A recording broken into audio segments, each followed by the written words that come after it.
मित्रांनो, आई कुठे काय करते या मालिकेच्या आजच्या भागामध्ये कांचन अरुंधतीला स्पष्टपणे सांगते, जर आज तू आरोही आणि यश एकमेकांना वेगळं व्हायला नाही सांगितलं तर मी काय करून बसेल माझंच मला माहीत नाही. तेव्हा तुम्ही काय करणार असं आरोही तेथे विचारते. आजी, आम्ही जर दोघे एकत्र आलो तर नक्की काय होणार? तेव्हा कांचन म्हणते, तू विचार करू शकणार नाही एवढं काहीतरी होऊ शकतं. तेव्हा हे ऐकताच आता आरोहीला धक्का बसतो. आता तिच्याबरोबर यश आणि अनिश देखील आलेले असतात. त्यावरती आता कांचन म्हणते, हे बघ आरोही, मला तुझ्याबद्दल सहानुभूती वाटते, दया वाटते, तशीच माझ्या यशला सुद्धा वाटते. तू त्याच्या आयुष्यातून कायमची निघून जा. असं वाटत असेल की ते प्रेम आहे, परंतु ते प्रेम नाहीये, हे फक्त एक आकर्षण आहे आणि तुझ्याबद्दल वाटणारी सहानुभूती व दया आहे. आज तुम्हाला वाटत असेल की प्रेम आहे, पण नाती ही खूप पवित्र असतात. बघ, मी तुला दुसरी कोणतीही मदत करू शकते, परंतु तू माझ्या यशच्या आयुष्यातून जा, असं कांचन आता स्पष्टपणे तिला म्हणते. आणि अरुंधतीलाही बजावते, जे मी पाहते तू ते पाहू शकत नाही का?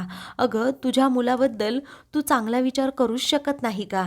असं कुणाही बरोबर त्याचं लग्न लावून देतेस. आता अरुंधती म्हणते, या बाबतीत मी तुमचं ऐकू शकत नाही आई, मला माफ करा.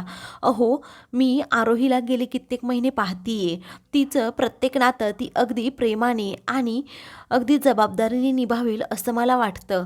अहो, तुम्ही एवढ्या दिवसात तिच्या स्वभावाचा अंदाज नाही घेतला का? तिने मागचं सर्व काही विसरून पुन्हा एकदा माझ्या मुलाच्या प्रेमात पडली आहे. माझा मुलगा सुद्धा तिला आता धीर देतोय. ते मला त्यामध्ये काही गैर वाटत नाही. तुम्हाला वाटत असेल तर तो तुमचा प्रश्न आहे आणि मी या दोघांचं लग्न लावून देणारच. हो, आरोही खरंच खूप चांगली मुलगी आहे आणि ती यशला चांगल्या प्रकारे सांभाळेल. तुम्हाला असं वाटत नाही? तिच्याबरोबर एवढं सर्व काही झालेलं असताना ती त्या शून्यातून पुन्हा उभी राहतीये, धडपड करतीये, हेच मला सर्वात जास्त आवडतं, असं आता अरुंधती म्हणते. त्यामुळे माझा या लग्नाला पूर्णपणे पाठिंबा असणार आहे. तेव्हा कांचन म्हणते, बरं ठीक आहे, तुला जे करायचं असेल ना ते तू कर. अगं, अगोदर तू देशमुखांच्या घरातून गेलीस, मग प्रत्येकाला माझ्यापासून आमच्यापासून तोडलंस आणि आता उरली सुरली नाती होती ती पण माझ्यापासून तू तोडून टाक. जरी या लग्नाला विरोध नसला तरीही ही देशमुखांच्या घरामध्ये या आरोहीला अजिबात एंट्री नाही, असं म्हणून कांचन रागातच तडातडा तेथून निघून जाते. हे ऐकताच आता आरोही, यश, अनिश, अरुंधती व आशूला खूप मोठा धक्का बसतो. दुसरीकडे संजना आता फोनवर बोलत असते. ती आता प्रमोदवर खूपच चिडलेली असते. ती म्हणत असते की अरे प्रमोद, मी 2 दिवसात एवढं कसं अरेंज करणार आहे? तुला काही समजतं की नाही? अगोदर सांगायला तुला काय झालं होतं? आता असं म्हणून ती फोन ठेवते. अनिरुद्ध विचारतो, काय झालं संजना? त्यावरती संजना म्हणते, या प्रमोदला ना काही कळतच नाही. अरे 2 दिवसांमध्ये फॅशन शो अरेंज करायचा आहे, त्याची सर्व तयारी, मेकअप, कॉस्ट्यूम कसं मी एकटीने सिलेक्ट करायचं? तेव्हा आता अनिरुद्ध म्हणतो, माझी काही मदत हवी आहे का? त्यावरती आता संजनाला जरा धक्काच बसतो. ती विचारते, काय म्हणलात तू? तेव्हा आता अनिरुद्ध म्हणतो, अगं मी काही मदत करू शकतो का तुला? संजना म्हणते, नको. आणि तू मदत काय करणार आहे? तिथे कपडे शिवून देणार आहे, त्या रॅम्पवर चालणार आहे? तेव्हा तुझ्या मॉडेलसुद्धा मी रॅम्पवर चालल्यावर गार पडतील, असं अनिरुद्ध हसतच म्हणतो. संजना म्हणते, तुझ्या कामाबद्दल मला विश्वास आहेच, परंतु एक गोष्ट लक्षात ठेव, ते मॉडेलिंग आहे. त्यावरती अनिरुद्ध म्हणतो, हो अगं, तरी पण मी काहीतरी मदत करू शकतो. संजना म्हणते, नाही. तेव्हा तो म्हणतो की कुठे आहे मला ते सांग, मी कधीमध्ये येईल आणि तुला भेटून जाईल. संजना म्हणते, नको, त्याची काही गरज नाही, मी माझ्या कलिगबरोबर आता जातीये. तर संजना आता अनिरुद्धला जरा टाळतच असते, ते त्याच्या लक्षात येतं. त्यानंतर ती आता कामासाठी पटकन तेथून निघून जाते. दुसरीकडे अरुंधती कांचनचाच विचार करत असते आणि मनूचे केस देखील विंचरत असते. आशू आणि नितीन दोघेही ऑफिसला निघालेले असतात. ते आता अरुंधतीला म्हणत असतात की अरुंधती, आम्ही जातोय, संध्याकाळी येतो. आणि येताने मनूला सुद्धा घेतो आश्रमातून. अरुंधती आता काहीच बोलत नसते. त्यावरती मनू म्हणते, अगं जादूगार, बघ ना तुला काय म्हणतोय काकू. तेव्हा अरुंधती म्हणते, बोला ना हो, काय म्हणताय? तेव्हा कोणत्या गोष्टीचा एवढा विचार करतेस, असं आशू विचारतो. अरुंधती म्हणते, मला वाटलं नव्हतं एवढ्या लवकर आई ह्या स्पष्टपणे विरोध करतील ह्या लग्नासाठी. अहो, शेवटी यश आणि आरोहीला तिकडेच राहायचं आहे आणि मग जर कुणीच ॲक्सेप्ट नाही केलं तर तिचं जगणंच मुश्किल होईल तेथे. तेव्हा आता आशू म्हणतो तू काळजी करू नको, होईल काहीतरी. मग त्यानंतर तो म्हणतो अरुंधती मी आश्रमात घ्यायला येतो हिला. त्यावरती अरुंधती म्हणते मी तुम्हाला म्हटलं होतं ना डे केअर एक स्कूल आहे तेथे आपण ॲडमिशन करूयात. मग तेथेच मी म्हटलं की आजच्या दिवस घेऊन जावं तिला आणि आवडलं तरच तिथे दिवसभर ठेवावं. तेव्हा आता आशू जरा भडकतोच, म्हणतो की मला न विचारता असा परस्पर निर्णय का घेतलास तू? अगं मला तिची काळजी वाटते. तेव्हा अरुंधती म्हणते अहो मी आहे ना तिच्याबरोबर दिवसभर. तरीही आशू चिडतो आणि तो तिच्याबरोबर काही न बोलता तेथून जातो. नितीन म्हणतो अरुंधती टेन्शन नको घेऊस. आता अरुंधतीला खूपच वाईट वाटतं. ती म्हणते की असं काय झालं असेल यांना. त्यावेळी मनू विचारते जादूगारला काय झालं, कारण तो चिडूनच गेला. जर नको असेल तर मी स्कूलमध्ये नाही जात. त्यावेळी अरुंधती म्हणते तसं नाही ग, तुझी काळजी वाटते त्यांना. तेवढ्यातच त्या मॅडमचा फोन येतो की लवकरात लवकर मनूला घेऊन या, आम्ही तिची वाट पाहतोय. वेळी अरुंधती ठीक आहे असं म्हणते. दुसरीकडे आरोहीच्या घरी आता यश आणि अनिश हे दोघेही आलेले असतात. ती दोघांसाठी गरमागरम कॉफी बनवते. आता यश हा विचारात असतो, कारण कांचनने आरोही आणि त्याच्या लग्नासाठी स्पष्टपणे नकार दिलेला असतो. त्यावेळी अनिश म्हणतो घर खूप छान लागलं आहे आरोही. तेव्हा आरोही म्हणते मी तर एका ठिकाणी महाराणीसारखी बसले होते आणि तुम्ही दोघेजण सगळं काही माझ्या म्हणण्याप्रमाणे करत होतात म्हणूनच छान लागलं.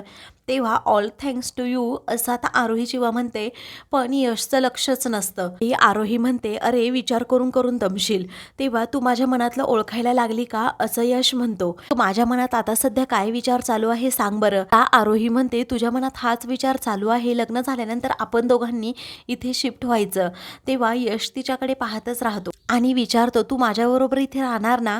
तेव्हा आरोही म्हणते अजिबात नाही, त्या घराने मला ॲक्सेप्ट करावं असं मला वाटतं आणि तू सर्वांच्या लाडका आहे, खास करून आजीच्या. आजीला तुझी काळजी वाटत असणार म्हणूनच त्यांनी लग्नाला स्पष्टपणे विरोध केला. पण हळूहळू तू तुझं म्हणणं त्यांना पटवून दे, मला सर्वांच्या साक्षीने लग्न करायचंय. यश म्हणतो हे कसं काय शक्य आहे. त्यावरती आरोही म्हणते तू सर्व काही करू शकतो, तू माझा बॉयफ्रेंड आहे, तू माझा फियॉन्से आहेस. तेव्हा यशला आता खूप आनंद होतो. दोघेही एकमेकांच्या हातात आता हात घेतात. अनिश म्हणतो इथे रोमन्स नाही करायचा, मी तुमचे फोटोज काढतो. म्हणून आता तो त्या दोघांचे फोटोज क्लिक करत असतो. दुसरीकडे अनिरुद्ध गाडीतून चाललेला असतो. तो आता संजनाबद्दलच विचार करतो. आम्ही दोघेही पहिल्यांदा किती छान वागायचो, नंतर आमच्यामध्ये भांडणं झाली, पण मला संजनाचा हा हसरा चेहरा आता गमवायचा नाही. संजनाला हे गमवायचा नाही, पण ती मला तिकडे गेल्यावर नाही का म्हणाली मला हीच गोष्ट कळत नाही आणि हीच गोष्ट जाणून घेण्यासाठी मला आता संजनाकडे जायचंय. संजना प्लीज तू माझा ह्यावेळी तरी विश्वास मोडू नकोस असं म्हणून अनिरुद्ध आता तिच्याकडे चाललेला असतो. दुसरीकडे आता आशुतोष हा प्रेझेंटेशन देत असतो, पण त्याच्या मनात आता सारखा मनूचा विचार सुरू असतो. तेव्हा समोरचे क्लायंट विचारत असतात पुढची तुमची काय स्ट्रॅटर्जी आहे. पण आता नितीनला समजतं की हा कोणत्या तरी विचारात आहे, म्हणूनच तो आता म्हणतो की आपण यावर नंतर बोलूयात का. तेव्हा ठीक आहे असं म्हणून क्लायंट तेथून जातात. इकडे संजना आता तिच्या मित्रांबरोबर गप्पा मारत असते, अगदी हसून खेळून बोलत असते. तेवढ्यातच अनिरुद्ध तेथे समोरचं ते दृश्य पाहून जरा धक्काच बसतो की संजना किती हसून खेळून सर्वांबरोबर बोलतीये, नक्की यांच्यामध्ये काय नातं असेल. दुसरीकडे आशू एकदम विचारात असतो, त्यामुळे आता तीन त्याला भानावर आणण्याचा प्रयत्न करतो. तेव्हा तो म्हणतो की मी अरुंधतीला सांगितलं होतं की मनूला घेऊन कुठे जाऊ नकोस, परंतु ती गेलीच. त्यावरती नितीन म्हणतो तू एवढी काळजी करू नको, तिनेही मुलांना सांभाळलं आहे अगदी चांगल्या पद्धतीने, त्यामुळे मनूची काळजी तर तू करूच नको. त्यावरती आशू म्हणतो तसं नाही रे, पण मला काळजी वाटते कारण की मनूला असे फुलांची बुके येत आहेत. त्यामुळे नितीन म्हणतो जरा अरुंधतीवर तू विश्वास ठेव. दुसरीकडे आप्पा हे धूळ साफ करत असतात. तेव्हा कांचन म्हणते करा करा तुम्ही धूळ साफ करा, घरातील सर्वजण कुठे गेले आहेत हुंदाडायला.